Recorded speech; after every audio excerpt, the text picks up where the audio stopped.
about any of these big topics. Join us for Contact in the Desert UFO Conference, August 9th through 11th. A weekend of exploration into ancient aliens, human origins, crop circles, UFO sightings, and new evidence of ongoing contact. A weekend of films, panels, lectures, and workshops will feature leading experts including George Noory and many more of some of the most important theorists and scientists in the field. Enter to win a free ticket at contactinthedesert.net. See you at Joshua Tree Retreat Center in August for Contact in the Desert, 760-365-8371.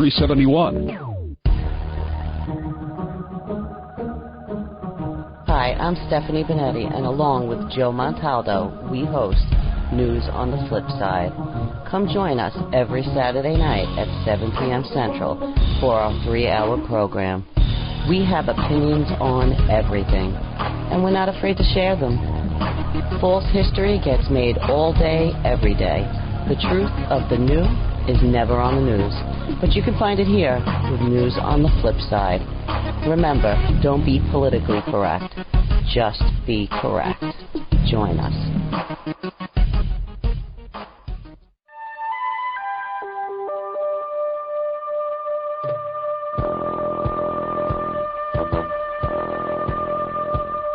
Tune in to UFO Undercover, Wednesdays at 8 p.m. Eastern, with your host, Joe Montaldo, right here on the Paranormal Radio Network.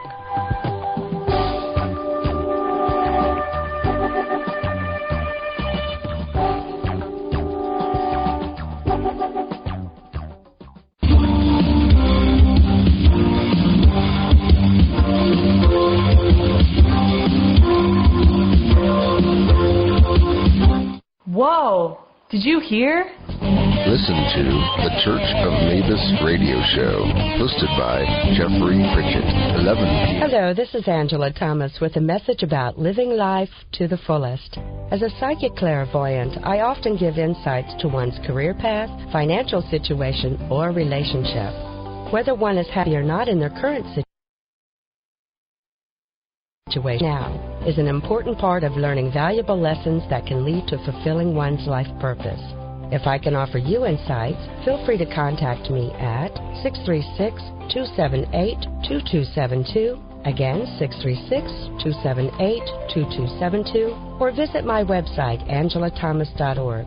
I'm considered a psychic, so I provide accurate and detailed psychic readings for individuals as well as groups. Remember, no matter what influences your life at the moment, live life to the fullest.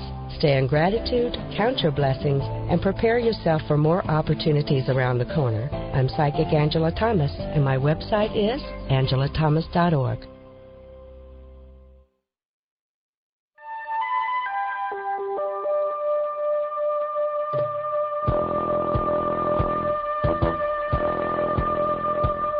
Tune in to UFO Undercover, Wednesdays at 8 p.m. Eastern, with your host, Joe Montaldo, right here on the Paranormal Radio Network.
Good evening. You're listening to Second Sight NYC. Our host, Chris George, seems to have dropped off the line, and we're going to get him back momentarily.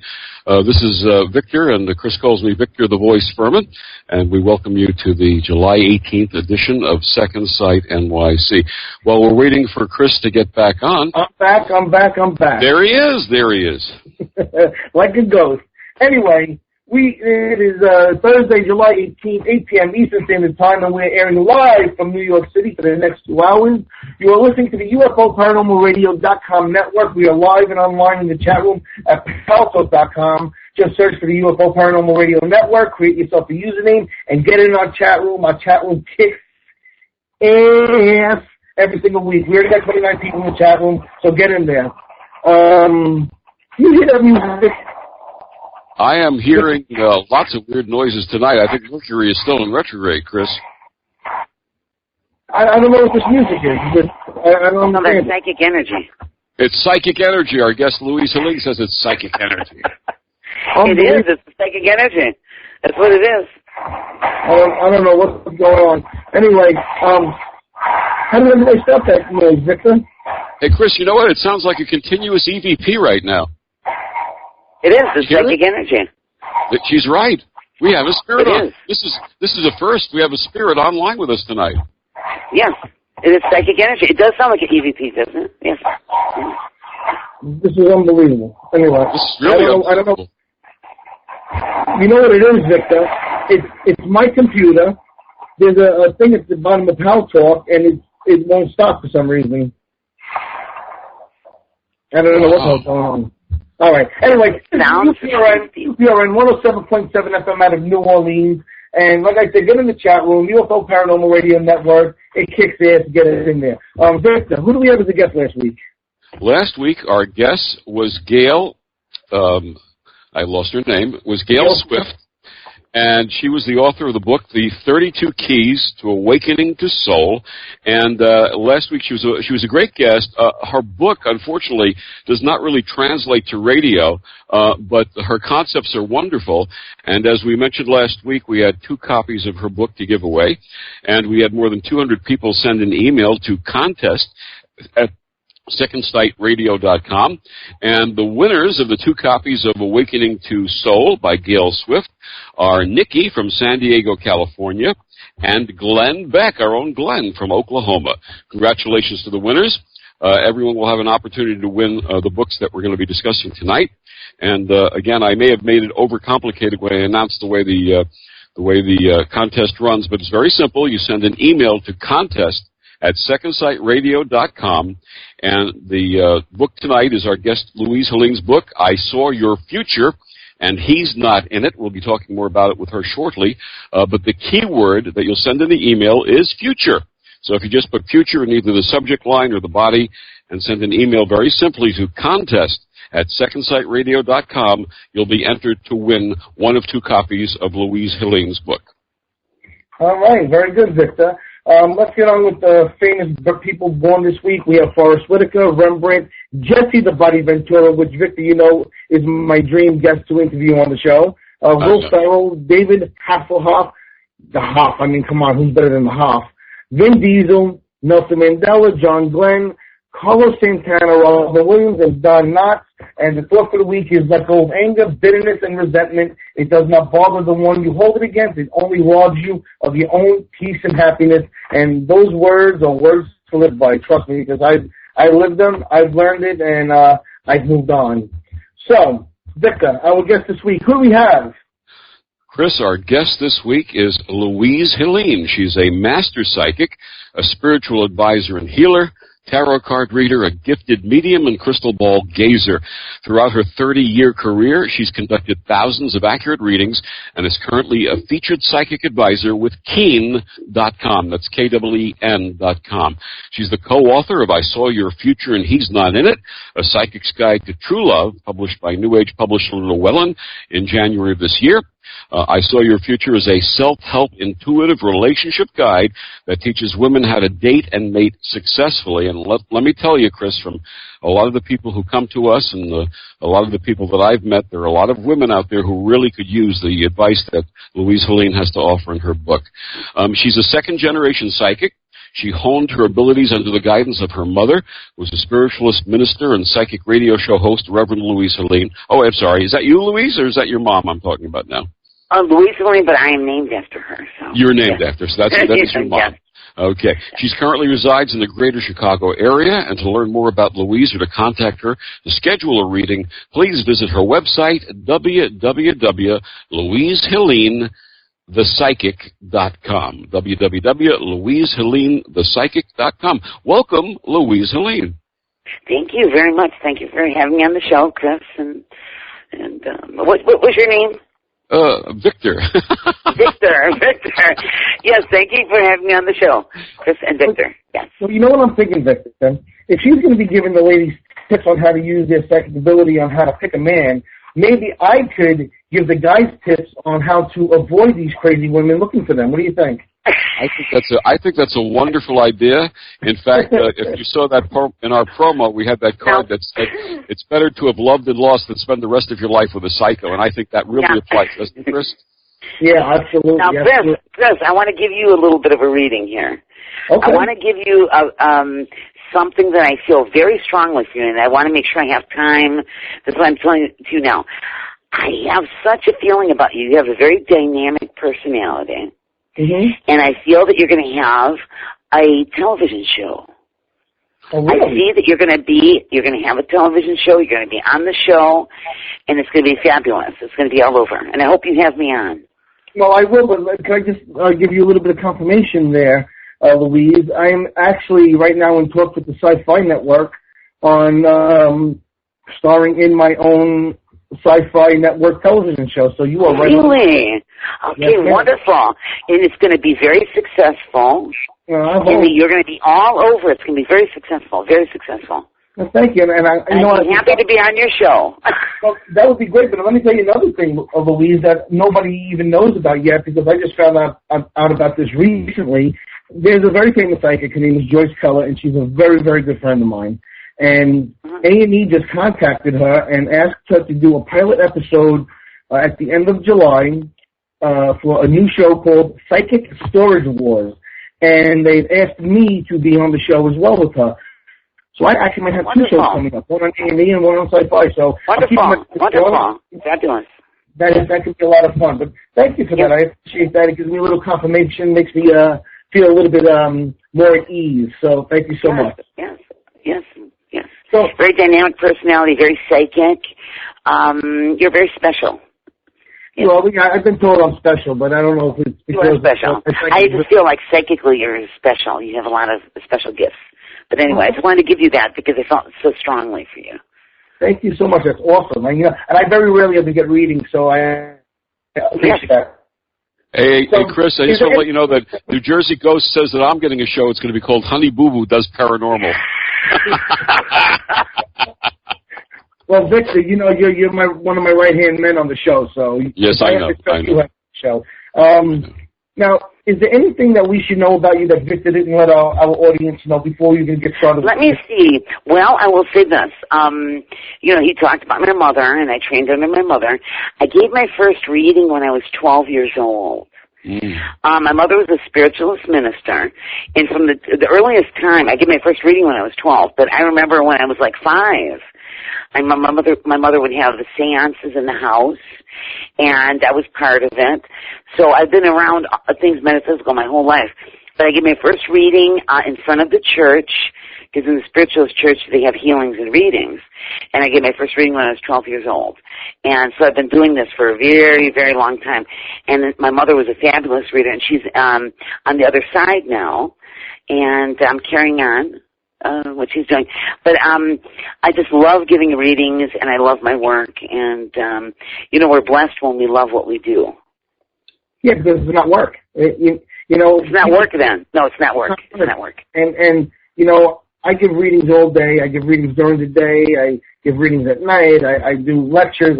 I do all this stuff, spirit removal, seances, channeling. I do all this stuff, and people say, you work so hard, and I tell them, you know what, I really don't, because to me it just isn't work. I don't consider it work at all. No, it's not work. It's not work. Not when you love it. Yes. Yeah, I enjoy it. I wake up every day saying, okay, what adventure do I have in front of me today? Because you never know. I get calls all day from different people with all these crazy things going on in their life, and you know what? I relish it. I love it. I never know what to expect when the day starts. And that's an adventure to me, and I love it. Mm-hmm. Yes. And I bet you were very intuitive at an early age, too, because I feel that with you. Yeah, I started seeing spirit when I was 8. By the time I was 10, they were all around me, and my family sent me to a psychiatrist because I'm like, there's spirits everywhere, and my mother yes. You're going to a psychiatrist, and that's when I begged them to leave me alone, and they did for quite a few years, but then, you know, it gets to the point where spirit says, listen, kid, you're going to accept this, or, you know, we're going to haunt you. Yeah. And so I accepted it at a very young age, but so you were right about that. Wonderful. Oh, yeah.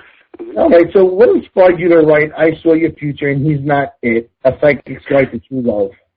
Let me say now, most of my clients, I have male clients, but most of my clients are women. I would say 95%. 90 to 95% are women. And my clients inspired me to write the book. I want to help them. Some of them need so much help, and they talk to me very often. And my clients inspired me, and I wanted women to know that they're not alone out there with the problems with love. You know, we all want love, we all want love in our life, and I wanted women to know that they're not alone. You know, you've read the book, Chris, correct? Yeah. Okay. I have stories about clients to change the names because everybody's anonymous. But I wanted women to know that they're not alone. Many, they're the only one challenged when it comes to love. And that's not true. And I wanted women to know that. I wanted to empower them so they could have more control over their love life and the happiness in their life. Many times it has to do with their decisions. And in my book, along with stories about clients, I also have, I call them my psychic edge exercises. And that's we all are intuitive. Everyone's intuitive, but many people ignore it. They don't want, they turn away from it. I want to teach people to embrace it, to try to develop it. And really, we have an edge in our love life, and actually in many aspects of our life, when we are intuitive. It gives us an edge with things when we have feelings. And so that's why the psychic edge exercises are in there. So I wanted to empower not only my clients, but other women out there. But, you know, I got to say something. I mean, really, how much power do women need? I mean, they already have what we want. I mean, do they really need more power than they already have? That's my question. No, wait a second. I don't want to empower them to have more power over men. I want to empower them to find the love that they want in their life. Yes, not to be over men and boss them around, guys. I know you two guys out there. But I want women I want to empower them so they recognize love when they see it.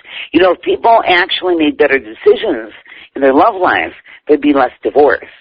There would be more happiness. And so it's not to have power over men, it's to empower themselves. Right. And actually, men can use exactly what I'm doing, just do it in reverse. I just write more to women because most of my clients are women. But men can do the exact same things that are in the book. And Chris, I can tell you in my role, Chris, I can tell you in my role as a minister and a counselor that I have a lot of women who come to me for advice about relationships. And believe it or not, there's a lot of women who are stuck in very bad relationships who could use this type of advice that Louise Helene has to offer. That's right. And like Louise said, you know, most of the clients, if you want to call them clients that we have as psychics, are women. I know for me, it's got to be 97% women, maybe 3% men. So it makes sense to target the women. And the thing is, it's not that men don't have problems in their love life. I think it's that men are not as likely to reach out for help and advice. Right. That's what I think. Mm-hmm. That's what I think. Because men have all the same challenges. It's just sort of role reversal. You know, I rate more toward women because that is most of my clients. But I have male clients, and they're challenged also. But most men, I don't feel are as likely. You know, they don't want to ask for directions. You know, that's like a stereotype. Men don't reach out as much for advice. Women are more likely to. That's where the old joke comes from. Why does it take 1 million sperm to fertilize one egg? Because men never ask for directions. Right. But actually, my book, listen, I have some men that have bought my book. They're using it themselves. And I have one gentleman that bought my book and wrote me and said that he bought it he has 3 daughters. And he bought it for his 3 daughters because he wants them to make better choices. So, but men need the book too, but they just have to sort of, you know, I'm talking more to women, but men need help too. Oh yeah, I mean, listen, I read the book, and men can definitely get something out of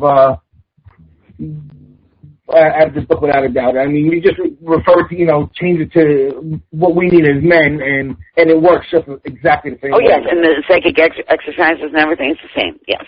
Yeah, without a doubt. All right, Vic, go ahead. Louise, tell us, how can women use their intuition or psychic edge to date and mate successfully? Let me see. There's many ways. I'll give you one example. Women should be able to a little bit. Okay, women want to have love, so many times they will not look or not ignore like little feelings that they have, like psychic feelings that they have about themselves. They'll ignore that. And they'll want love so much that they'll ignore it and like, well, you know, that's not that big of a problem. He's okay. I want, like in my exercises, I have one exercise where I have someone put like quarters on their shoulders, their stomach, their forehead. I want women, when they have a feeling about someone, many times we get a physical symptom of a psychic feeling that we're getting when something's not right. But many people ignore this. I want people to be, men and women, to be very in tune with their body. And when they get that flutter, when they get that feeling, it is someone, when they meet someone, that they understand it and they embrace it. So I really, for women to find happiness, I feel that they need to listen more to their intuition, their psychic feeling, and don't hurry love. You know, don't be so apt to want someone in your life. Love is worth waiting for. The right person is worth waiting for. And just don't take someone because they're there and you like them. Many times it doesn't turn out well. And the thing is, we learn something from everyone that comes into our life. But but I want to help women to make better choices. Well, I have to say, you say that women should use the intuition more, and I agree with that. I think men should use the intuition more, too, mostly to run, but that's a whole other story. Yes. What I want to say about intuition, though, is that, and especially women, a lot of women are, I don't want to get in trouble. I want to say this properly, because I know I'll get hate mail really quickly. A lot of women are all over the place. A lot of women just aren't very grounded. At least a lot of the women that I see around here in New York. That's true. It's true. And, yes. And to tap into your intuition, you have to have a clear mind. So I feel that if women don't slow down a bit and just clear their minds a little bit, it's very hard to pick up on the natural intuition that comes in. That's why, Chris, that's why in my book, if you notice, some of the exercises are sort of meditation. Yes. Some of it makes people think about what they want in someone. All of the exercises have a reason. And it is to try to ground someone a little bit more, to focus them more, to realize what they want in someone, and to feel it when they meet the person, to feel it. I have some clients that they will talk about someone's looks. They're very focused if the guy is hot looking. And hot only lasts for so long. It doesn't last that long. And I try to tell them that, someone hot is not necessarily, I tell them to make a list of the spiritual and their personality, what they want. And, all the exercises have a reason. And some are meditation, if you read the book. Some are meditation. Some are focusing on certain parts of the brain. And they all have a reason. And it's to focus women, because you are right. Many women are sort of scattered and all over the place. You're right. Yeah, I wish I wasn't right, but I think I really feel like I am. And the same is true for men, And the whole thing about being hot, listen, I'm all for dating a hot girl and girls dating hot guys, but there better be something more to that person than just being hot. Eventually you look fake, and then what are you left with? You're left with the person, and hopefully that person has the brain and personality and, stuff like that. That's what lasts. See, the thing is that's what lasts. That's right. The appearance does not. That's transitory. People get older. Things happen. That does not last. The physical appearance doesn't last. Our soul does. That's true. And our personality and our soul. And, many times when someone meets someone that they feel instantaneously like they've known them for a long time. I believe in reincarnation. And I always say that, we don't remember our past lives, thank goodness. Because, that would be terrible if we could remember all our past lives. But we do recognize someone's soul when we meet them. Yes, and so the soul goes on forever, but the looks are transitory. I agree completely. So, what is the biggest mistake that most women make when it comes to intuition and relationships? The biggest mistake that they don't listen to their feelings, because many times I hear women say, I didn't like this, I didn't like that, and they ignore it. It's probably the biggest mistake that they ignore, even without my exercises in the book. They ignore their initial gut feeling about the person, and they want love so much that they just ignore it, and that is their biggest mistake, because from there comes, many problems.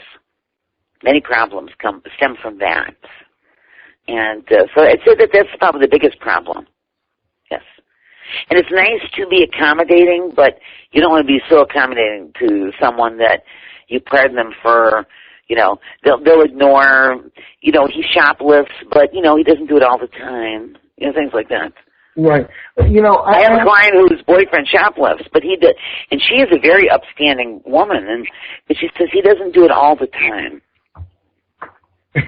Yeah, but it's not good when you go on a date and your boyfriend's shoplifting. It's a hobby, Chris. It's just a hobby. Louise, my co-host Victor, he has a wonderful, wonderful wife, and one of the the sweetest women I've ever met. I went out on a double date, my girlfriend, and then me and my girlfriend Victor and his wife, and we sat down at this beautiful Thai restaurant, had this great meal, had a great time, and we find out that his wife is a certified sexologist. Okay? Now, wait a minute. That's not what she is. No, let me put the record straight on that. First of all, okay. my wife primarily at her heart, she's a writer and a journalist. That's where she started. She started way back when, in the 80s and early 90s. She was writing about relationships and sex at a time when that was not something that people did, not that the what we call the genteel people did, and it actually fell into the realm of pornography. Later on, she became the editor-in-chief of Playgirl magazine, and she also wrote and published a book called How to Seduce a Man and Keep Him Seduced. And then she found spirituality, and she became a minister, and that's how she and I met. We both were attending the same interfaith seminary, and that's how we met and connected. Oh, fabulous. And very quick, we're soulmates, Louise. We're absolute soulmates. Oh, yes. I'm not going to spend a lot of time on that tonight. But just to say how this happened, I had seen her. I found her. I had just lost someone. I had been in a relationship, and someone had passed away that I was with. And I saw her, and I'm thinking to myself, this is a woman who would never pay attention to me. I heard she's editor-in-chief of Playgirl, and she's beautiful and physically attractive, and just everybody seems to run around and hang out with her and so on and so forth. And it turned out, unbeknownst to me, that she had heard me giving a speech to my class, my graduating class, at the time that we were ordained. And she heard my voice, and she fell in love with my voice. And that's where it all started. She heard something in my voice that said... she did. She recognized your soul. She recognized That's it. You know each other from before, yes. Absolutely. And the secret to our relationship, I kid about this. You know, I say, number one, she's always right. Number two, if she's wrong, see number one, etc. I make jokes about it. But the key is that our relationship is based on partnership. We're true partners. We're true equals. We're true partners. We bring to each other that which the other one truly needs, and that's why we do so well. I feel that. How long have you been married? We've been married 8 years. We've been together going on 14. Oh, wonderful, wonderful. Yeah, you are soulmates, by the way. You are soulmates. Yes, we are. No question about it. Yeah, they have a great relationship. But what I wanted to bring up is when we were at dinner, she was actually giving lessons on sexuality, which I thought was awesome, and we had this great conversation, and we were laughing and whatnot. What I want to know is, we're going for the woman now. If a woman is with a man and they're intimate with each other, and the intimacy flat out stinks the first couple times, do you think that a woman should look past that, even if she's using? I feel that she should. Yes, I'm going to say this. I feel that she should, however, not look past it very long. Because the thing is, when we meet a soulmate, when we meet someone that we recognize their soul and we have this connection with them, we should also have a connection physically with them. It usually does not happen very often that you feel so connected with someone, because really sex is, I would say, at least, I want to say 100%, but really sex is 90% mental. When you have sexual feelings for someone and you really care for someone, you usually feel attracted physically to them too.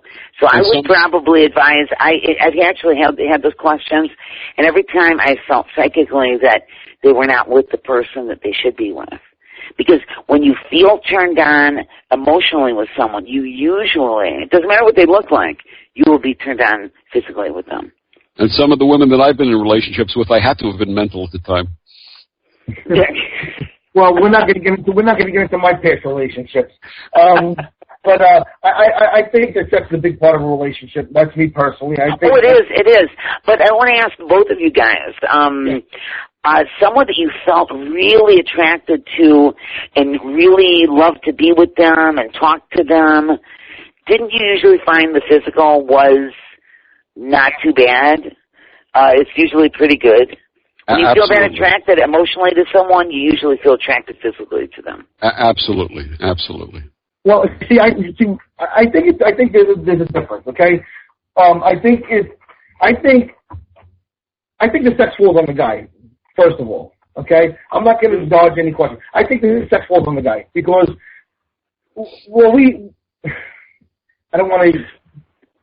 Victor, help me out here, because you know I'm going to say the wrong thing. Because you know I'm not. No, Chris, just be honest, Chris. Open up. Tell us how you feel. Because guys are the ones that have to perform, basically. Okay, we have to get excited, so to say. Now, I think that as long as a guy could be physically excited, that he can always make the sex better. Okay, that's my personal opinion. I don't feel like the woman has to do too much to make the sex at least okay, and then I think with time that it can be fantastic as long as you both work at it. And I think most of it falls on the man, and that's my personal opinion. I think if the man doesn't have it, he's just never going to have good sex. I'm just going to interject something really quickly. I think the problem in our society, especially in the last 30 years, is that it's become incumbent on the partner to think that they have to know everything they need to do to make their partner happy in bed.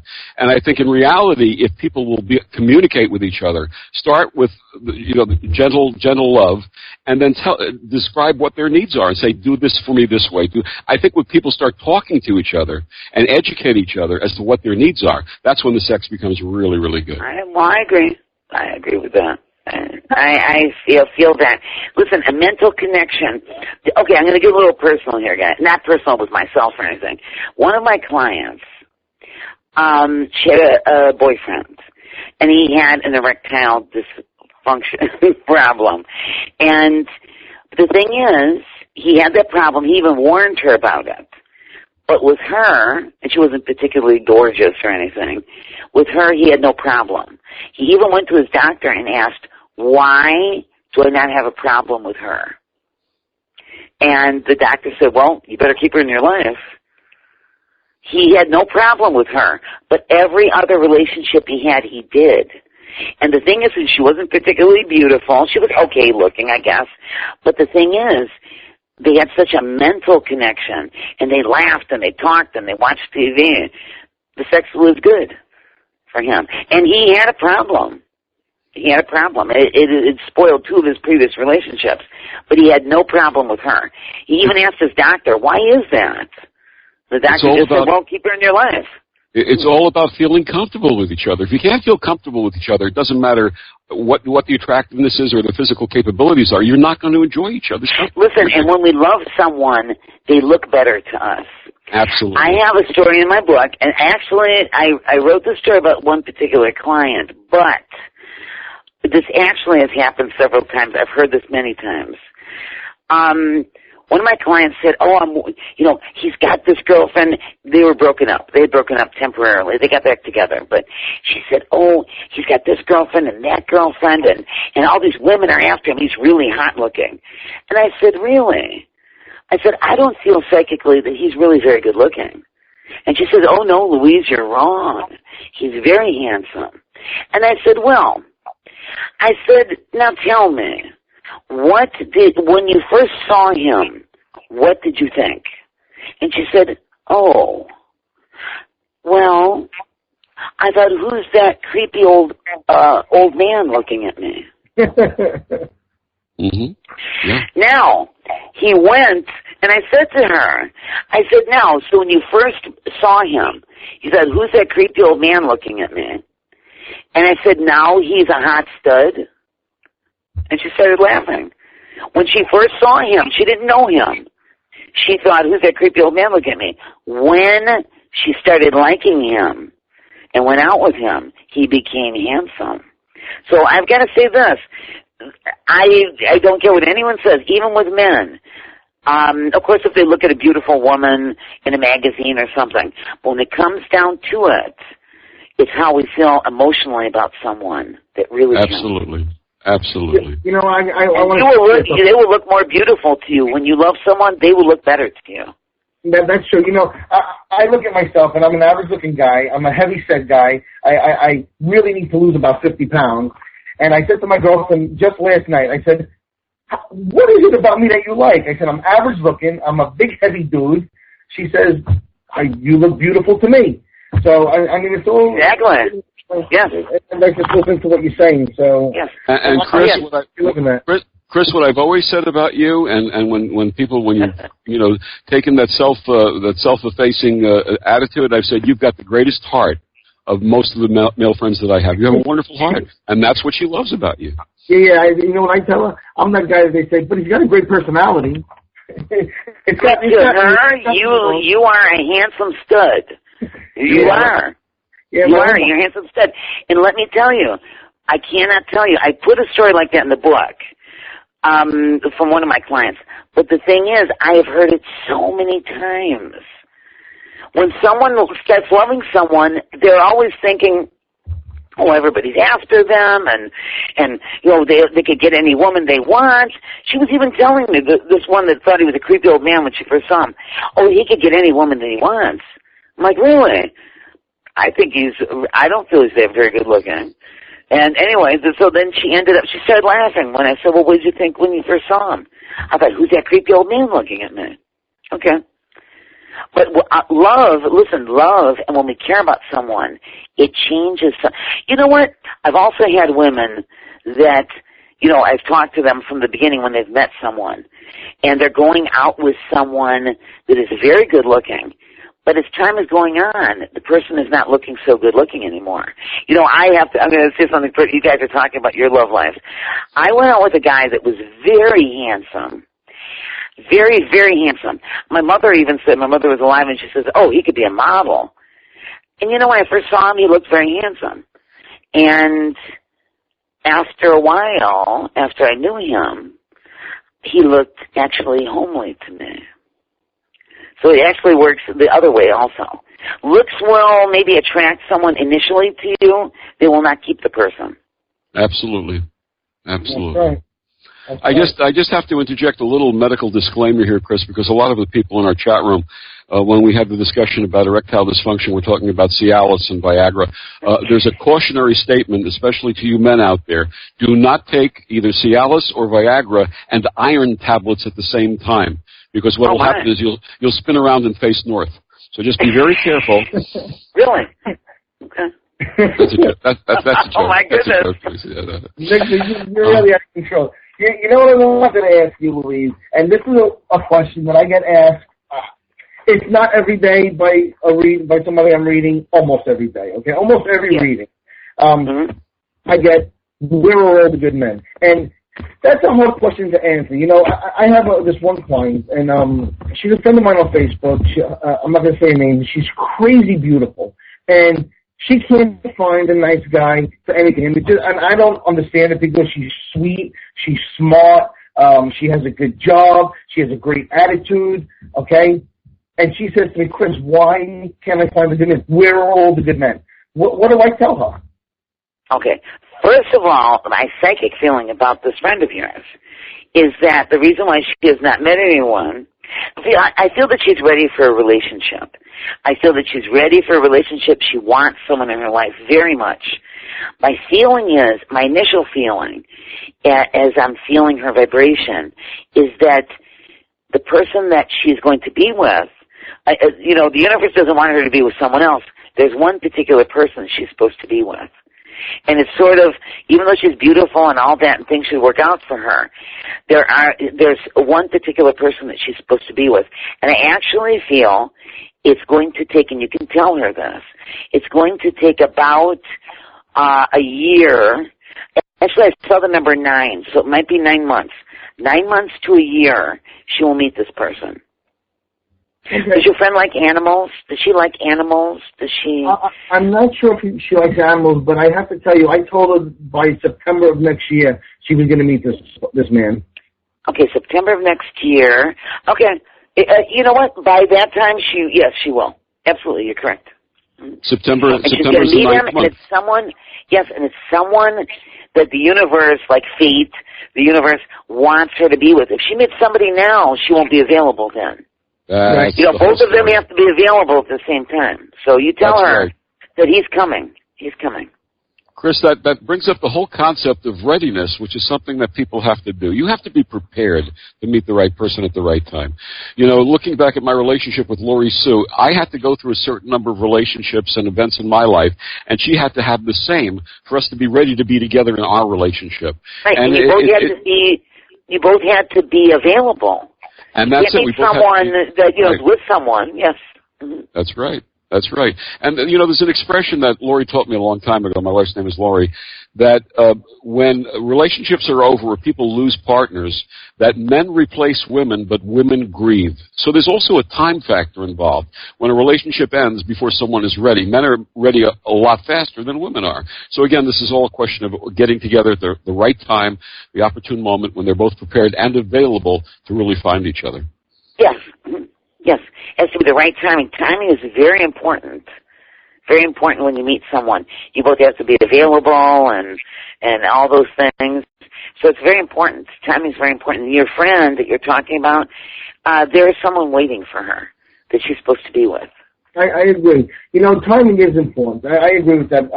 I had gotten out of a relationship, I guess, in October, and I was depressed for a while, for whatever, you know, it is what it is. You know, you get a little depressed. I don't think she was depressed at all, but I was a little bit, and I took time, and I didn't look for anybody. I didn't, you know, and I had, you know, doing what I do, there are women that do hit on me, and they proposition me and whatever, and I had no time for that, and I put no effort into looking for a girl, nothing. I just wanted to work. I put my head so deep into work. I mean, Victor, you know how hard I, you know, started working, and and then out of nowhere, I mean, literally, I was not looking for anything. I didn't want a relationship.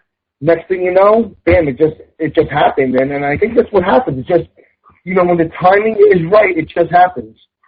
Yes, It does. And it's supposed, when the timing is correct, it does. And, we have to, be in tune with the universe with things. And that's why I say it's good not to hurry things. It's sort of like be open, like you were just sort of not thinking about it. It's very important to not hurry and just not, I talk to some women and they really want someone so badly in their life. And, but they need to be a little patient. And that's probably to be patient and be willing to wait a little while, is probably the most, important thing, one of the most important things. Guys, I just want to say something. We have somebody in the chat room named Ben, and Ben has become a friend of mine on Facebook. He's on my fan page, and he's in a lot of the chat rooms here on the network. He's a really good guy, young guy. I don't know how old he is. I'm going to say young 20, early 20s, and he wants to know when he has love coming to him. Not that he needs it. He just wants, he wants love in his life. He wants some good stuff in his life, and I really believe that by March, somebody really sweet is going to come into his life. And just so you know, Ben, and I'm going to kind of give you a little quick reading here, I think you need somebody sweet. I don't think you need somebody overpowering, overbearing. You need somebody who's a little bit more passive, a little bit more reserved, and I think that's what you have coming to you. And I think by March coming is when this woman is going to come into your life. That's a quick little reading there for Ben. I don't know if you're picking up anything, Louise, if you'd like to throw anything out there. Let me see. I'm going to say when you're saying the month of March, my psychic feeling is that's very correct. I feel it will be between March, April, May.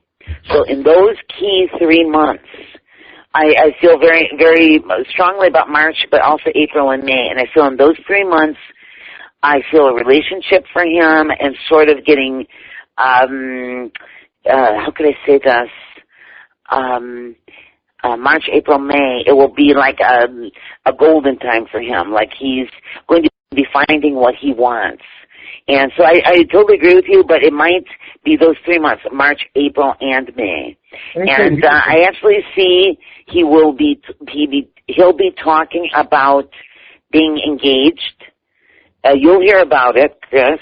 He'll be talking about being engaged and about moving somewhere. I feel they're going to talk about him and the woman that he's going to be with. They're going to talk about moving to another location. Interesting. And Ben, I have a little piece of advice for Ben also. Ben, I have a son your age, and I'm going to share with you the same thing I shared with him. To find the right girl, you have to find the right person inside yourself. Fall in love with you first. And I say that to all men and women.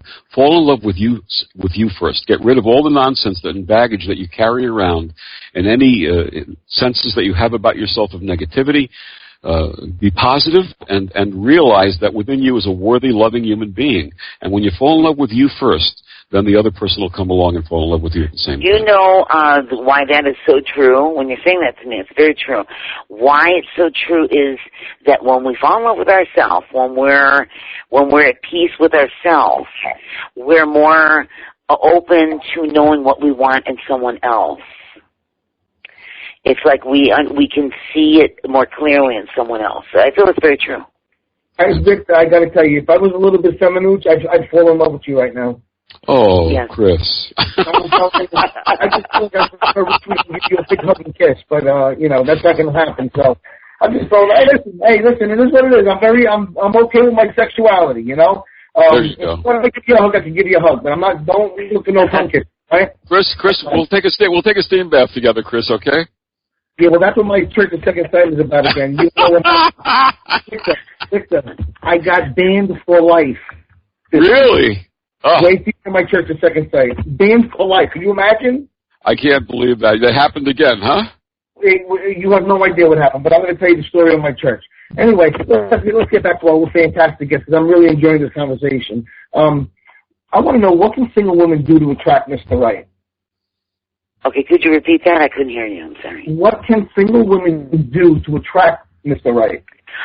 Well, I will say this. They need to sit down and, first of all, they need to sit down and visualize and know the qualities of the man that they want. Exactly. They need to write down, do I want someone that's funny, compassionate?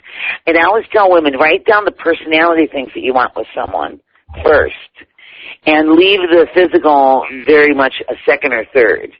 And I also tell them, do not write things down like he's not a drug addict, he's not an alcoholic, because I'll ask women, well, what good qualities does he have? Because they'll be telling me about someone that's very bad, and they'll say, well, he's not a drug addict, and I said, well, he's not supposed to be. So I tell them, don't list that as a good quality, that he's not an alcoholic, he's not a drug addict. I said, don't list those things. Don't list things that someone is not supposed to be. Write down the things that you want, and then write down, I really try to get them away from writing the physical down, but if they want to be tall or whatever. But first of all, they need to sit down, and I tell them to make a list of what you want in someone. And so they have a clear idea. And then I tell them if they want to meet someone, there's a lot of social media ways that people can meet each other. They've got these dating sites, and they can be good if someone is careful. I also tell them to find something that they love to do. If you love animals, or if you're interested in wine or something like that, and join some things, charitable things, or some things that you really enjoy doing yourself, and then open yourself up. You've got to let the universe, don't stay in your house. Open up and let meet people, but have a clear idea of what you want, and then volunteer for things. But always make sure that it's something that you enjoy. And go to social media outlets. But women first have to know what they want in someone. So I always tell them to do that first. That's right. My wife refers to that as taking romantic inventory. Oh, she does. I love that expression. Make a list of all the qualities you're looking for in that special person. Yes. Louise, you're going to use that now, aren't you? Romantic inventory. I didn't hear you. You're going to use that term now, romantic inventory, aren't you? I should, yes. I'm going to. I love it. I should. Romantic inventory. I love that. Very good. Very good. Romantic inventory. But it's very true, because so many people don't know what they want. Sit down, make a list. What do you want in someone? And I tell them, don't write things down like, okay, because you know what, if you write down, okay, they're not a drug addict, they're not an alcoholic, they're not a bank, you could write down, I said to one of my clients, I said, well, you're not going to write down there, he's not a bank robber, are you? And she says, no, of course not. I said, well, you don't write down what someone is not and negative things. Write down what you want. And a lot of women have a hard time have a very hard time understanding what they want in someone. They really do. They have a very hard time. So I tell them to do that and think about it. Recently, I've counseled a few women whose romantic inventory has to include the words, he must be single and available, because there are so many women who are getting involved with guys who are either in relationship or married, and a lot of that comes from a lack of sense of self. Of self-respect and self-esteem.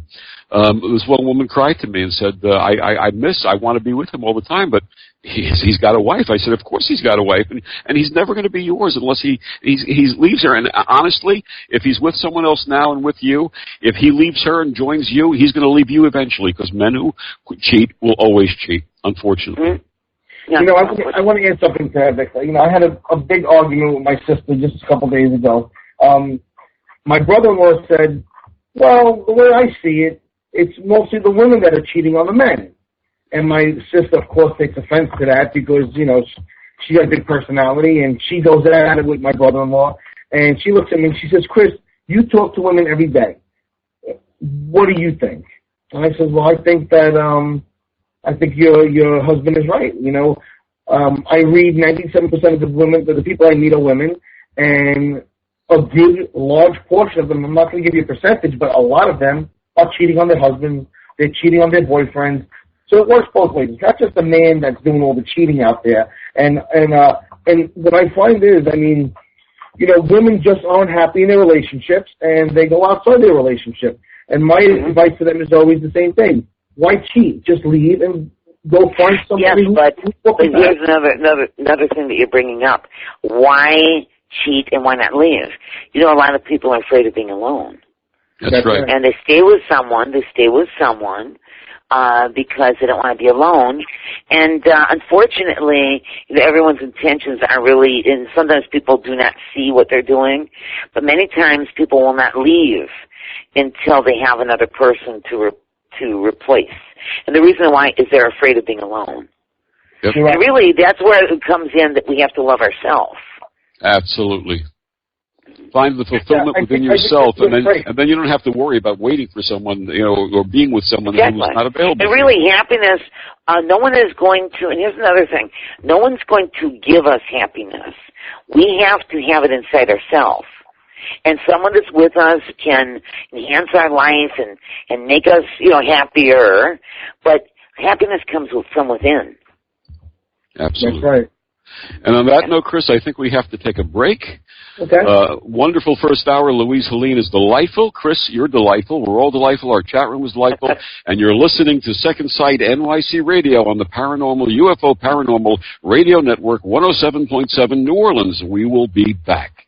Hi, I'm psychic medium Christopher George, and along with my co-host Victor Fuhrman with Second Sight NYC. Victor, who's our guest this week? Chris, our guest this week is psychic advisor Louise Helene. She's a second-generation psychic, tarot card reader, and spiritual advisor who's been in the field for over 30 years. And she specializes in helping women use their intuition to find happiness in relationships. Victor, as a psychic, all the women in my life are happy because I know what they need without them having to say a single word. And that's the way, I like it,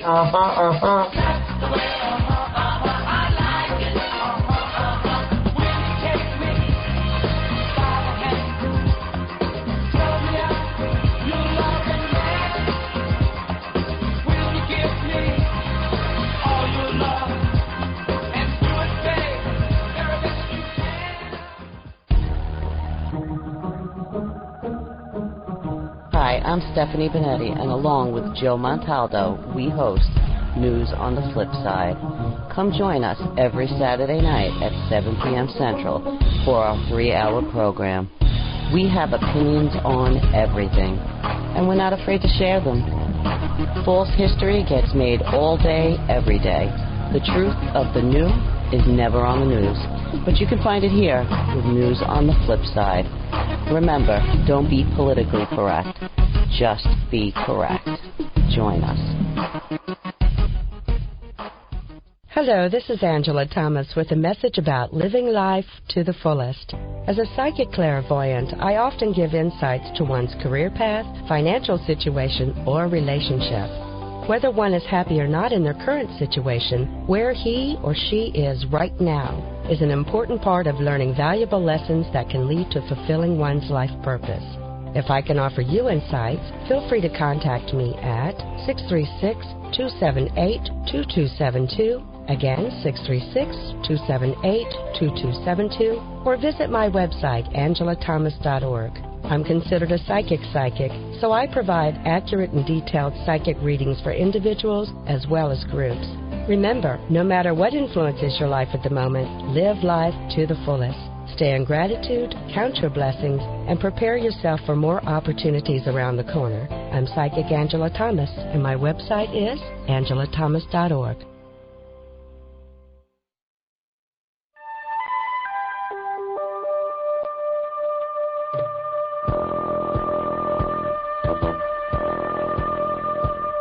Tune in to UFO Undercover, Wednesdays at 8 p.m. Eastern, with your host, Joe Montaldo, right here on the Paranormal Radio Network.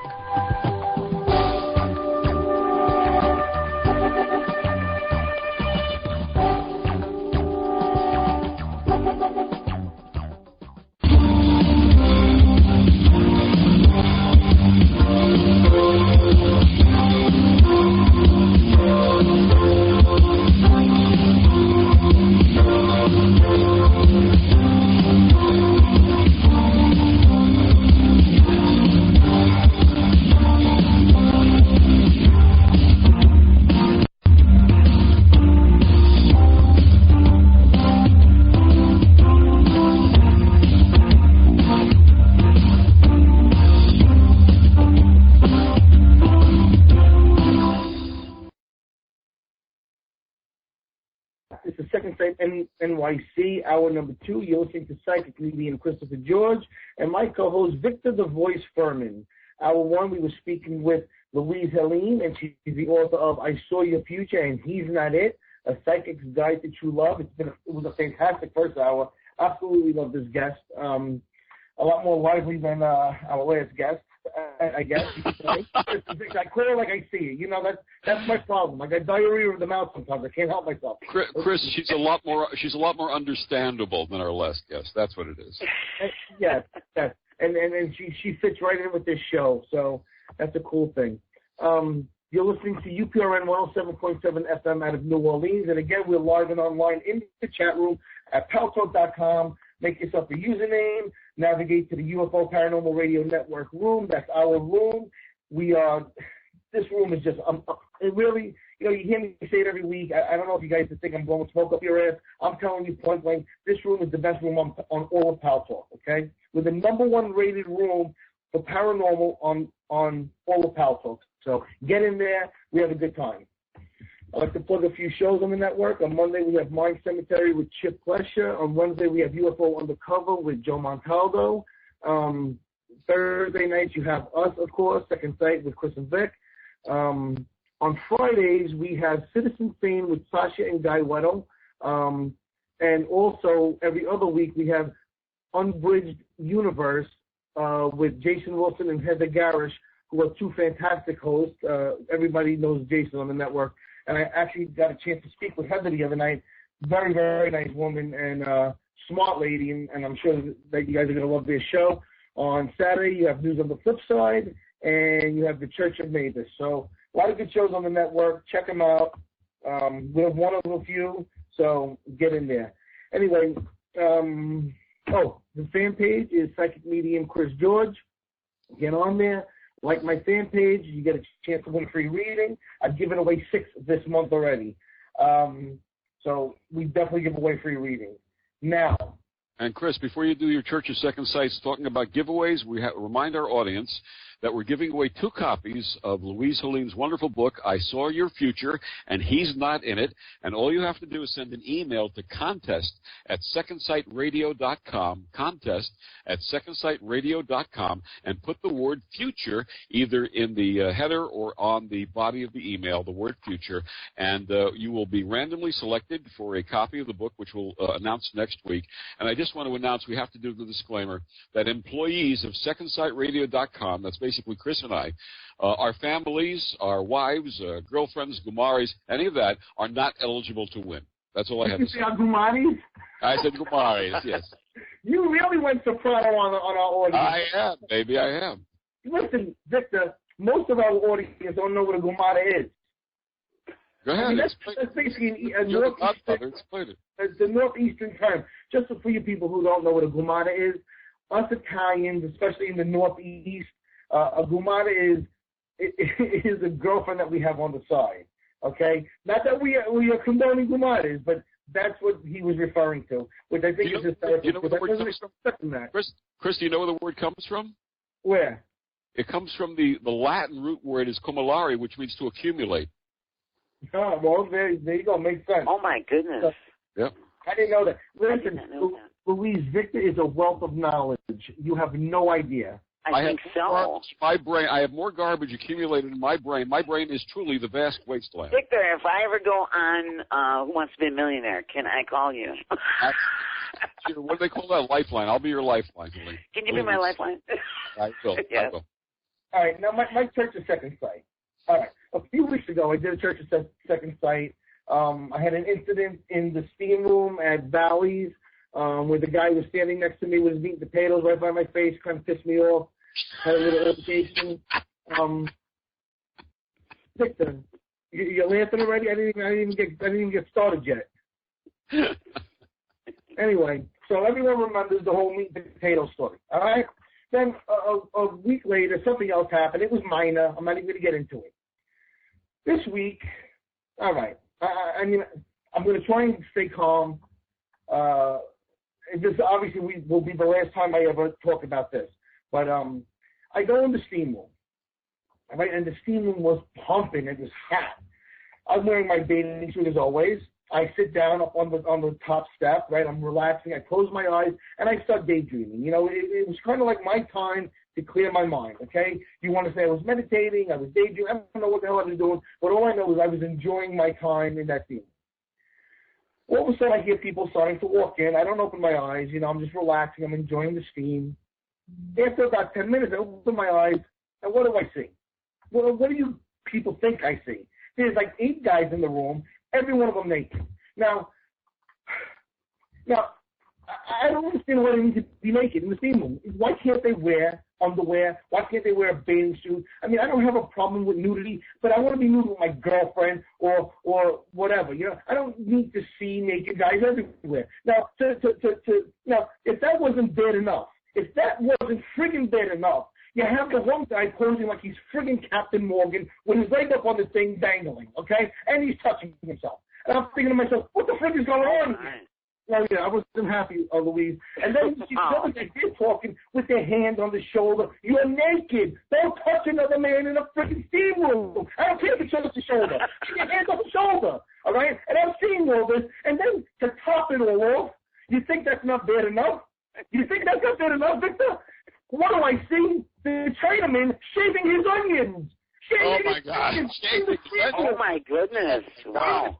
Shaving them. I'm thinking to myself, I was going crazy thinking to myself, I cannot believe what I'm seeing. This guy has his junk in his hand, moving it to the left shaving, moving it to the right shaving. I'm thinking to myself, this is out of friggin' control. So I said to him, I said, oh, what are you doing? You can't shave.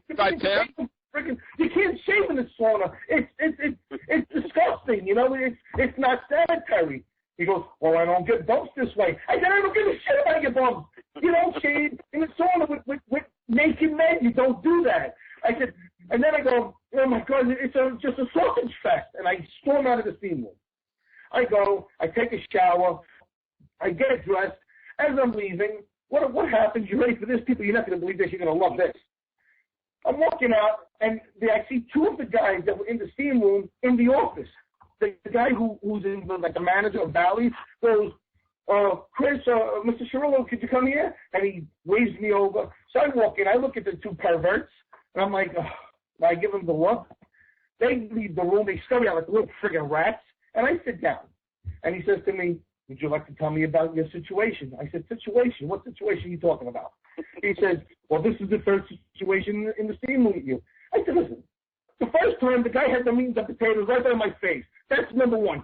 Uncalled for, unacceptable. The second one was a minor thing. We don't need to talk about it. And then today, I see the Chinaman shaving his junk. I see Captain Morgan posing for me. I see guys touching each other. I said, and all I said was, is it a sausage fest? That's it. And he said, well, that's a gay slur. I said, it's not a gay slur. I said, wait a second. I said, really, are we really having this conversation? And you know me, Victor, I get amped up. And I think he thought I was going to rip his throat out, but I was trying to be calm. So he says to me, do you see what this is on this screen right here, Mr. Cirillo? And I look, I said, yeah, it's a red flag. He says, well, what that means is that you are now lifetime banned from Bally's. Oh my God. I said, you're red flagging me? I said, you're red flagging me? I'm banned for life. He says, yes. Anytime you go to a Bally's and try and sign up, your name will pop up with the red flag. I said, this is a crock of shit. I said, so what you're telling me is I can go back in that steam room, get naked, play penis ping pong with myself, and that's okay. But God forbid I say a sausage fest, then I'm thrown out for life. Are you freaking kidding me? Anyway, he says to me, your contract is now terminated. They terminated my contract. They red flagged me. They threw me out like some kind of pervert, and now I don't have a gym. Do you believe this? Wow. I mean, am I crazy, or is all that other crap that I said, what's worse? Is that other stuff worse than me saying a sausage fest? I got thrown out to say sausage fest. Forget about Bally's. Go to Retro Fitness. Everything there is ass backwards. I feel you should do, if you can, save up for this, you should get a little steam room put in your house. And then you won't have to see anybody shaving their junk or anything like that. You know what? Yeah. This show just became my favorite show. Just hearing our guest, Louise Helene, who wrote the book, I Saw Your Future, and He's Not It, say, shaving his junk. You know what? You just went to the top of the list with me. You just catapulted yourself right to the top. But if you get a steam room put in your house, you won't have to worry about that. I think I should try to do that. I would have told the guy, your band, I would have said, well, I'm not coming back anyway. I would have, I know, but you don't want that kind of experiences when you go to try to meditate and, try to clear everything from your mind because, your work is all about your mind. And you don't want those kind of things. You don't want those kind of things. No. Exactly. But anyway, I don't know. It's just, I need to calm down. I think I need to have another shot of scotch. But let's I digress. Let's get back to this interview. And Chris, I have a mini Church of Second Sight that I'm going to produce tonight, and your experience was horrendous, obviously, but there was a worse experience. Believe it or not, a group of people had a much worse experience than you had this week, and this was actually covered on the news. WABC TV here in New York had a video that a woman captured on a New Jersey transit bus heading from New Jersey to New York, and the bus driver, how shall I put this without being offensive? The bus driver was driving the bus with his left hand, and he was, how do we say this, self-soothing with his right hand while driving the bus. He was actually playing with himself while driving the bus. Well, this woman passenger was in the first seat, and she caught it on video. She actually went immediately, got off the bus at the next stop, turned it into the bus company. The bus driver was not only fired, but he was arrested and charged with lewd and indecent exposure. And when they asked him why, he couldn't give an explanation. But, Chris, I found out why. I was driving along the New Jersey Turnpike on Monday when I was down in Swedesboro, New Jersey, and I happened to notice a group of signs on the side of the road every 5 miles or so. And the sign said, emergency pull-off area ahead. He was waiting for the emergency pull-off. That's what it was about. Listen, Victor, all I'm going to say is it wasn't me, and I want to go on record to say that you should not spank the monkey on a bus. There you go. There you go. Let's get back to this fantastic interview. Oh, and by the way, as long as you guys are talking about stuff like that, I do have many clients that will ask me. They've just met some gentleman. They'll ask me the size of his penis, how large I feel it is, and I always tell them that I feel it's adequate. I mean, it's adequate, but I really don't like to look in my crystal ball about that. But it's very funny that I do have a lot of, as long as you guys are talking about these things, I do have a lot of clients that will ask me, how big do you think he is, and things like that, and I just try to, hedge away from that a little bit. But I always say that it doesn't really matter. I say it doesn't matter. It'll be satisfactory. Well, can I tell you what I do? I've had women ask me the same question about guys that they're going to go on a date with if he's well endowed, and I always tell them, you know what, you're going to be disappointed. I tell them that every single time. Just the fact that they ask me that ridiculous question. I mean, really? You want me to get psychic about a guy's junk? Sorry, no. Well, I had one client, I actually told a story in the book that I was laughing. She started laughing too. But she asked me, she says, well, what's he like? And she said, I want the Titanic. She says, I don't want a little, what did she call it? A dinghy. She didn't want a little dinghy. She wanted the Titanic. And I just thought it was so funny. Are you suggesting she wanted to go down on the Titanic? Is that what you're trying to tell us right now? Victor, this is quickly turning into paranormal porn here. I'm sorry. Why does this always happen to our show? Our show goes from being a nice paranormal psychic show to paranormal every single week. This is about love, and love does have to do with intimate things. And sexual energy has a lot. And listen, and sexual things don't have to be that serious. They can be fun. That's right. They can be fun. Right. Yes. Mm-hmm. Right. Okay, so let's get back to this interview now. Okay? Louise, Do you think women should look outside the box to find Mr. Right? And I tell women that they should all the time. I want to know what you say. Outside the box. I agree. And, I do get questions from women. I do tell them to do, I'll tell them to, like, for example, what they sort of think that they want in a man, I'll tell them to give it a little more thought.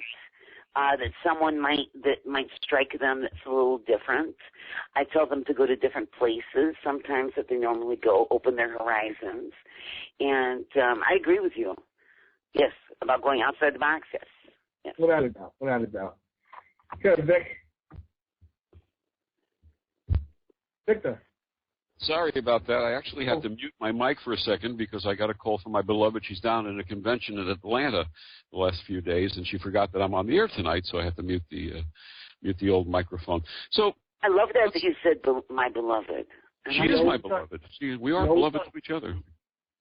You like that, Chris? Yeah, I love that. What is the way for a woman to attract the right guy? The way, I always tell women to be true to themselves.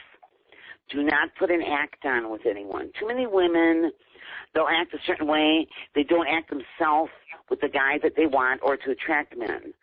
And they act a different way with their girlfriends. I always tell them, be yourself. Do not put an act on. Be true to yourself. You will meet someone that is attracted to you. You can't go through life putting an act on with someone or being different.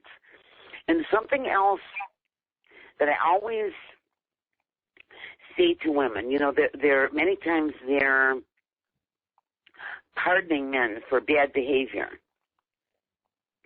And I will always ask them, if you had a friend that acted that way, would you still be friends with them? Mm-hmm. Yeah. And many times they'll say, "Oh no, I've cut my friends out of my life for much less." And I said, "Well, if you wouldn't put up with it from a friend, don't put up with it from the one you're looking at to spend your life with." Yeah. That's right. Mm-hmm. That's right. So I say that. What was the best way for a woman to keep Mr. Right? And I'd like to answer this first, if you don't mind. Yes, go ahead. I think right off the bat, it includes Victoria's Secret and a bottle of Luna de Luna white wine. That's what I think. Luna de Luna and Victoria's Secret. From there, it can only get better. So, what do you think? Well, listen, things like that, like Victoria's Secrets, a bottle of wine, try to keep things interesting. It shouldn't be work, though, because you can't you can't be like working 24 hours a day. But you should, actually, the most important thing is to have respect for the other person. That's right. Because when you lose respect and you treat someone disrespectfully and they treat you that way, that is a downhill spiral for a relationship. Most important thing is to be respectful. And you get angry, don't start swearing at the person. Don't start saying cruel, nasty things. Don't start attacking them verbally, physically, like saying, "Oh, you're not good looking." I've heard many things. And when you start doing that, it opens the door that it becomes bigger and bigger and bigger. And always be respectful of the person. And, yes, Victoria's Secret's good, but respect starts first. Yeah. And then the other things, Victoria's Secrets and the wine and things like that. And, Chris, I'm going to add to that open and honest communication. Be honest. Tell them how you feel.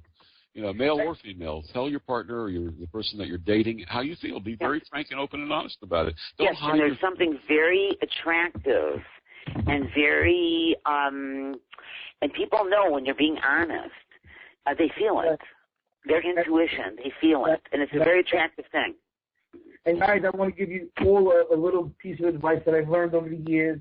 If all else fails, go and get yourself one of those headlamps, that the paranormal investigators wear, with the a Velcro, and you have the flashlight, and just go on an excursion. You guys know what I mean. Go exploring. That's all I'm going to say. Next question. Take your time and find the right place to be. Yes. You know, Louise, you had no idea what you were in for on the show, did you? No, I didn't, but it's a great show.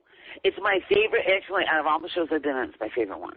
Well, thank you. That's very kind of you. It is. So you guys are great. So a couple goes out on a date for the first time, and they exchange phone numbers, and he doesn't call. What should she do? Well, I have to say this.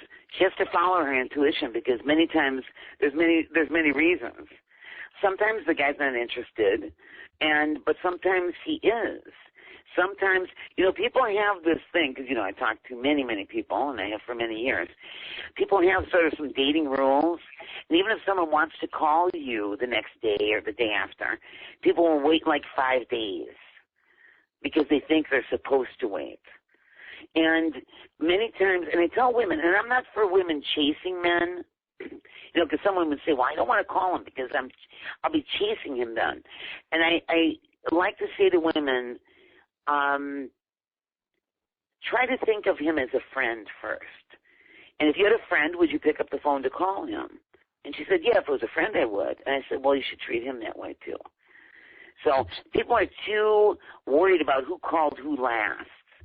So, every situation is different. There's not one clear answer for why he hasn't called. There's many different answers, but I feel that a woman, obviously using my psychic exercises, they'll have a better handle on that. And to your gut feeling, did he pay attention on the date to you? Was he playing with his phone the whole time? If somebody pays no attention to you, you've gone on a date, and they pay no attention to you, that's one outward signal. How did you feel inside? How did you feel? Did you feel he was into you? Did you feel he was interested? So you try to use your intuition, but you can use a little common sense with it, too. And also ask the question. He's on his phone the whole time. I've actually talked to women that the guy played games on his phone the whole time. Yep. What about driving? No. What about driving with one hand and soothing himself with the other? I actually have a few women that the man did that too. Really? Yes. Well, I wonder if that was a bus driver from New Jersey. I wonder. Oh, not a bus driver, but I've actually had that too. Yes. I just want to hear many things. And another thing women should not do. They shouldn't go along with something that they're totally against. I had one client, as long as you're talking about these things, that, she was a very open-minded, but just for herself. She started going out with a guy that was a nudist. And he wanted her to come to the nudist camp. And she was very uncomfortable with that idea. And I told her not to do it. She ended up doing it anyway, because people don't always listen to me when I tell them not to do it. And she had a very bad time, but she still wanted to see him. And she was trying to make it fit. So I always tell women, do not, something like that. If he's like a nudist, this is something that you're going to have to be putting up with for the rest of your life if you're with him. And just don't do it. So I've had women do many things. I just want to share with you, Louise, that Chris is the most popular guy at his nudist colony. Did you know that? Yeah. In the morning, he can carry 2 cups of coffee and a dozen donuts at the same time. Did you know he could do that? It's amazing. Listen, Chris is in the chat room, and she's going to dispute that, I think. But, listen, you see, Victor, you're out of control. But I just want to share my nudist. You talked about a nudist colony. I just want to share a quick story with everybody. Somebody gives me a call and says, I want you to do readings for my club. I said, okay, how many people? About 120. I said, oh, that's great. Okay, no problem. Oh, by the way, we're a nudist colony, and we would like you, we listen to your radio show, and we would like you to do a 2-hour, lecture on how to connect with the spirit world in the nude. I'm like, well, no. I said, I'm not doing nothing in the nude, Well, we're a nudist colony, right? So you guys could be nude, but I'm not going to be nude. I'm going to be on stage in my clothes, doing what I do. So they said, well, would you think about doing it in boxer shorts? I said, no. This is true story.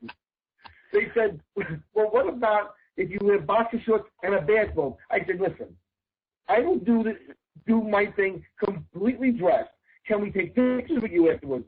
I said, sure you can, as long as you got clothes on, because I'm not taking pictures with naked people. That's all I need is to have me with a bunch of naked people all over the internet. So, to make a long story short, they wouldn't agree to my terms, so I said, I can't do it. That's my story. Very, very interesting. I'm glad you didn't. You wouldn't have been able to really concentrate on your work if you had to be nude. Yeah, that would have been. I don't feel that. It would have been very distracting for you. Yeah, I wouldn't have liked it anyway. But all right, let's get into this because this is a big question here. I want to know, what's a woman's best weapon against attracting losers? Now, one woman, I didn't hear you. You said about women attracting losers? Yes. What's the best weapon? How can they avoid attracting losers? Well, first of all, when you meet someone that, first of all, you have to be in tune with your intuition, which in my book I talk about doing these exercises, and I have 20 chapters in the book, so each chapter has a different exercise. And I always tell women, I've had a lot of women call me about the book, and I say, well, if you don't like one of the exercises, do the other one. All of them are very easy to do. First of all, you have to be in tune with your intuition. You have to, then after you're in tune with your intuition, you have to have a clear idea of what you want. And when you meet someone that does not fall in with what you want, you should not pursue it at all. And you also should listen to how you feel. It's really important when you get a feeling with someone like, oh, I don't like that, and you've just met them, and I don't like that, and I don't like that. Listen to yourself. I had a client the other day that said to me, I feel like, and I told her, I said, you have to be careful with him. And she said, well, it's funny you're saying that because I feel like I shouldn't turn my back on him. And I said, well, listen to that. Listen to that.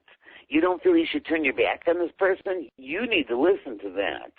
And so real important, like attracting losers, don't accept bad behavior. Know what you want. And listen to your intuition. All of us are intuitive and psychic to a degree. It's just developed more in some people than others. My mother always said to me when she was, and she also taught classes and people to enhance their intuition and different things. Like in the book, I have an exercise where you take a glass of water and you put some drops in the water of like food dye, and you look at the swirling and you look at it and you try to concentrate on what are you seeing. Do you see a letter? Do you see a form? And my mother always said that the more that you do it, the better you get. And it's like an exercise. You exercise your body to develop your muscles. You exercise your psychic edge and your psychic edge, and you will develop your psychic muscle. And to that end, you also have in your book a series of exercises where you advise women to repeat mantras such as "Come to me," and "I will see my dreams. I will see in my dreams the right man for me." Why do you advocate those? Because so many women are very negative, and it's sort of ingrained in their mind to not expect anything good from anyone, and then not expect a man to come into their mind. I had a client say to me, I've tried to think positive, but nothing ever good happens to me. Now, right there, if you try to think positive for 2 days and it doesn't work, you should do it longer than that. So the mantras are to get you in to expect and to put out into the universe, because what we say with our mouth, and the mantras, you're supposed to say them out loud. What we say with our mouth resonates in the universe and comes back to us. And so I want women to say that. I want them to expect someone that they love to come into their life. I want them to put out into the universe that the person is going to come into their life. And many women feel very down, and they don't feel like anyone's going to be coming into their life. And it's sort of so ingrained in them. It's so strong that I want them to unlearn that. And I want them to say the mantras. I want them to say it. I want them to feel. I want them to know that they can find happiness. They can find the love and companionship that they desire and want. And, you use the word try, and I had a wonderful teacher, a metaphysical teacher, when I first started reopening to my path, who said the word try is a lie. Either you do it or you don't do it, but to try is a lie. Mm-hmm. Well, everyone has their feeling about it, but everybody has their own opinion about it, but we must undo the negative. And, because people are so used to feeling negatively about things, it comes second nature to them. Like my clients, I've heard it so many times, I've tried all that stuff with The Secret and thinking positive, but nothing ever works. Yep. So they don't really believe, they want to believe it, but listen, from the time people are a child, they hear negative things. Yep. And it's so very deeply ingrained in them, and they need to unlearn that. And it's so, you don't have to be psychic to know that if you smile, people around you will start to smile. And if you put out positive energy, which is the same thing as a smile except coming from inside, then that positive energy is going to start coming back to you. Well, absolutely. I have a client that was trying to do, she was doing the things that I was telling her, but she had just started. And she said, I went out, and she said, and people that usually talk to me, she said everybody was saying hello to me and greeting me and saying hi and smiling at me. And I said, because you were giving out a different energy. What we say, and our mind is more powerful. The human brain, they know that certain parts of the brain control speech and all that thing. There's a huge amount of the human brain that they don't know what it does. But I know what it does. Really, I know what it does. A lot of the human brain is, and in the future, it might take 100 years, maybe a little bit less than that. They'll know a lot more about psychic things and what we attract to us and our reality and what we feel.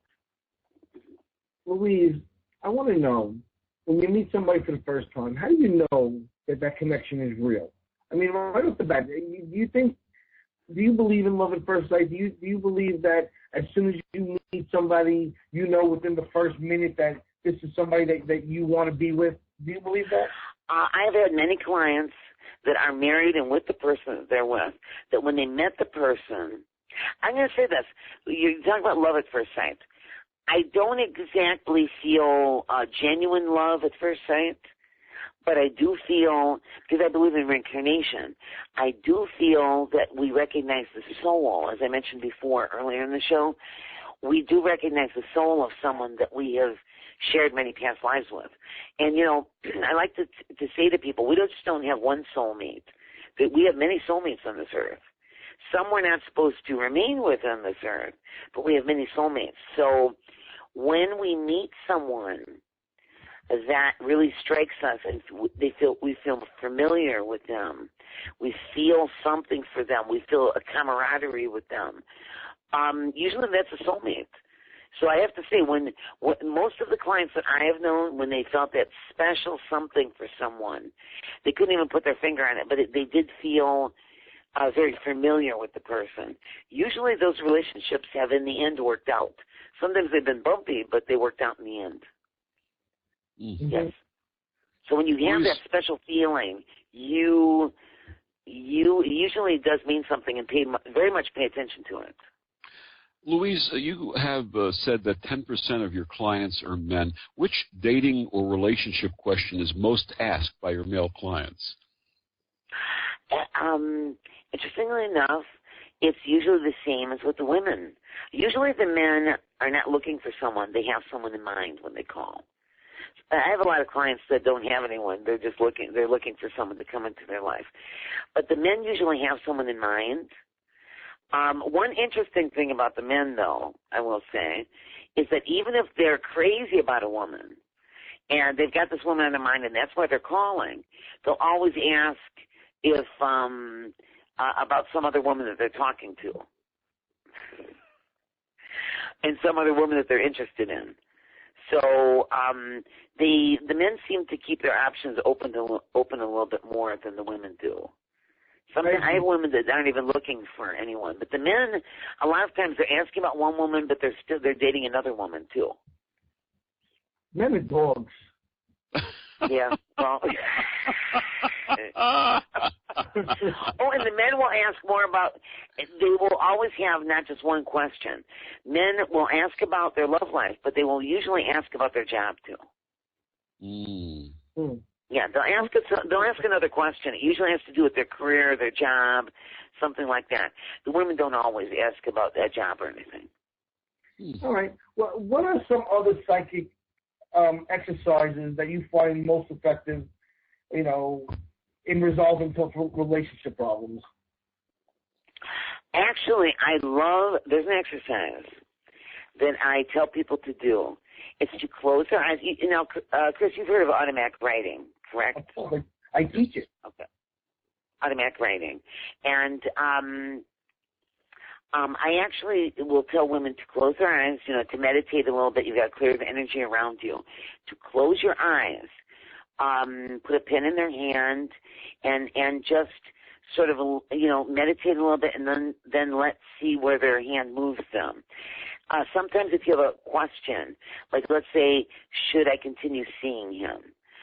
Ask that question, meditate on it, close your eyes, put the paper and the pen together with your hand on it, and see what moves you. Many times when you do that, and sometimes it takes a little practice, you'll start getting maybe a word or some messages. This is very effective to solve relationship problems. There was another technique that you had in your book that I found interesting. Maybe you'd like to talk about it. It's when you have the piece of paper and you have a 12 o'clock and a 3 o'clock position, and you make like a pendulum with the ring. Yes. Mm-hmm. So I can talk about that a little bit. Because I like that. I like that whole idea. That I like that technique. Would you like to talk about that? Oh yes, where you put something over and it swings. Yes. Is that the one? Yes, and you ask a question, and you have a different position, and you ask a question, and you see where it goes. Like, let's say to the one side, yes, to the other side, no, and use that. And the thing is, these exercises they don't just,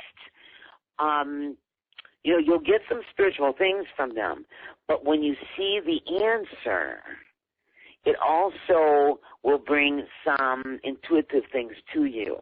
But yes, you put the paper down, you put like yes and no, and then you can put a string with a ring. Most of my exercises in the book, no one has to buy anything. I tried to make them as simple as possible, because some books have a lot of complicated things you're supposed to do. Chris, when you read the book, most of these things anyone could do. At a moment, they don't have to buy anything extra or anything, and right. and then ask a question, with the pendulum, ask a question, and see where it takes you, and then meditate on it. Okay. Louise, we have a question from Thefter in our chat room. She asks, what if you dream of the person and the person you dreamt about doesn't believe or wants the same thing that the dream included? What if all they want is sex? How can you tell if that person is right or wrong? Well, you have to look at what the dream, what was the content of the dream. All dreams are not intuitive dreams. Some dreams are just dreams. We have to know them apart. But if you have a dream about someone, you have to write down your dream when you receive it. Write it down, and then don't look at it for a while, and then read what you wrote down. And when you write down the dream, write down the most important points of the dream. The things that you really noticed in the dream. Like, in the dream, was he wearing, did he have a big nose? Did he wear a hat? I'm joking, but was he wearing a clown outfit? What in the dream stood out? And then look at the dream, and if the person doesn't believe, you don't really have to, It doesn't really matter what the other person thinks. This is for you to know what to do with that person. So, and many times relationships, I had a client that she was having actual dreams, like what you're talking about, and the guy that she was seeing did not want a serious relationship, but she kept having these dreams about that she was going to be married. And he was putting a ring on her finger. And he absolutely didn't want to be in a relationship, a serious relationship. So she kept having these dreams, and I told her, she was having these recurring dreams, and I said, these dreams are going to occur. He is going to slip a ring on your finger. And it took a while. The guy, they were sort of in different places. We talked about timing. They were in different places, but she stuck it out. And about a year and a half later, he went from not wanting in a relationship that he bought her a ring. So her dream did happen. He did put a ring in her finger, and she kept having this dream about him. And he kept telling her, I don't want to be in a serious relationship. I don't, I like my freedom. But they ended up, he put a ring on her finger, and it was not exactly like the dream, but very similar. And the second part of her question, which I think sort of answers itself, if all he wants is sex, how can you tell if he's right or wrong? Well, if all he wants is sex, here's the thing. He is wrong if all he wants is sex.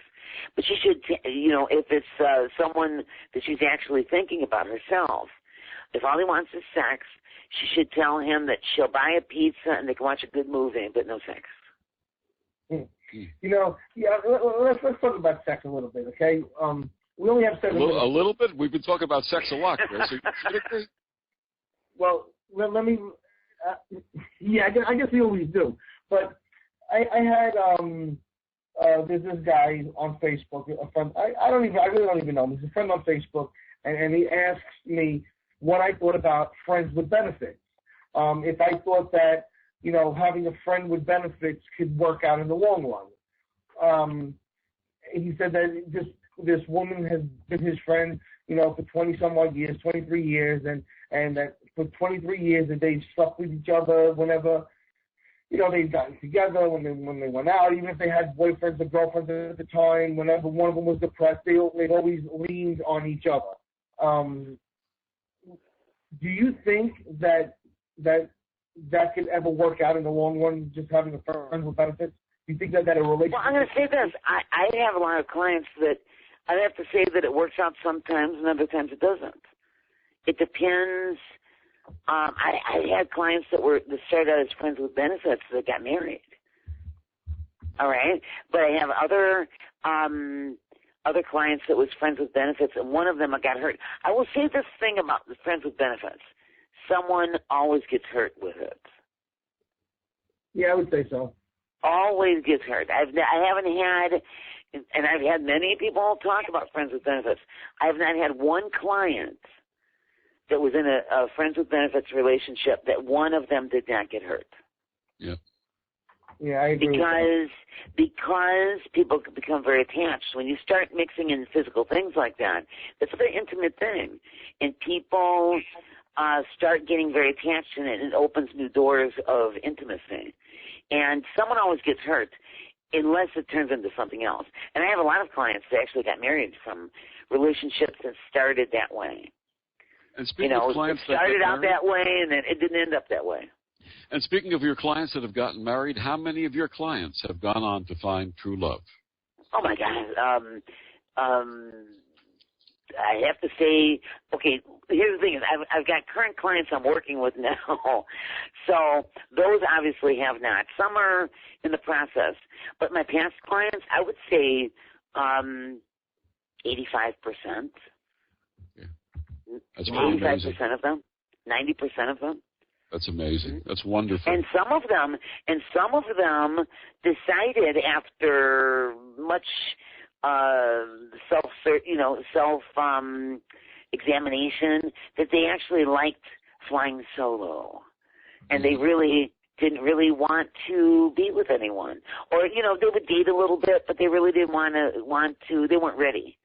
So I've had a lot of clients that I've talked to that they really weren't ready for a relationship, and they liked their freedom. Well, we only have 4 minutes left, so I want to ask one last question, and I want to know what's the best way to end a bad relationship. The best way to end a bad relationship. Listen, when a relationship is bad, it depends on the person that you're with. There's not one stuck answer, but it is always a good idea to end a bad relationship with a little respect, and just to say that things aren't really working out and good luck to you. It is not a good idea to say a lot of hurtful things to someone. It is always better when you end a bad relationship that you're not happy with to do it with some compassion. And to totally cut ties with the person. Don't be where you're broken up. Actually, I have some clients that they're broken up, but they actually talk more now than they did when they were together. Yeah. Right. So at ending a bad relationship, you cut off contact, but you be kind. Be kind. That's the way. And that's wonderful. That's wonderful advice.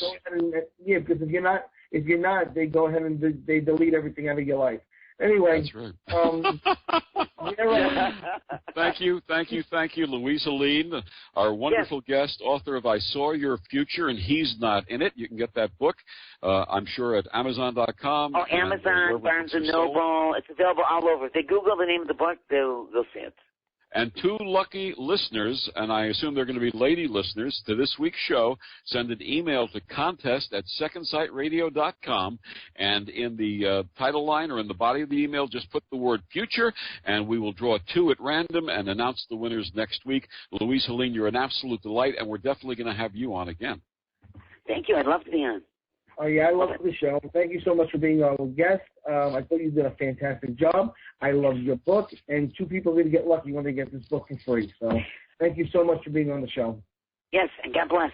God bless. God bless. And Christopher, our guest next week, it'll be the return of C.K. Quarterman, author of Fallen Angels, Giants, UFO Encounters, and the New World Order. And it's also going to be round 2 of C.K. Quarterman versus Satan. I mean Chris. I'm sorry. I mean Chris. No. I'm going to be good. But I have something to tell you, Victor. Yes. I don't know if you know this, but the 2 hosts from Citizen Sane, Sasha and Guy Weddle, are going to be co-hosting with us that night. Oh, wonderful. I didn't know that. Wonderful. It'd be great to meet them.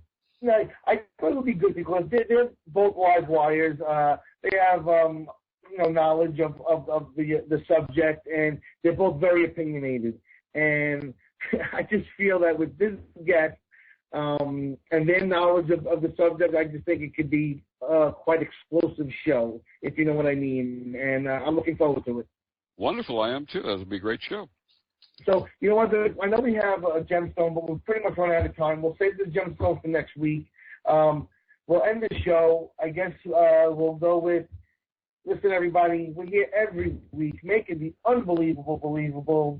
May the Spirit guide you, and thank you, and good night. Good night and blessings, everyone.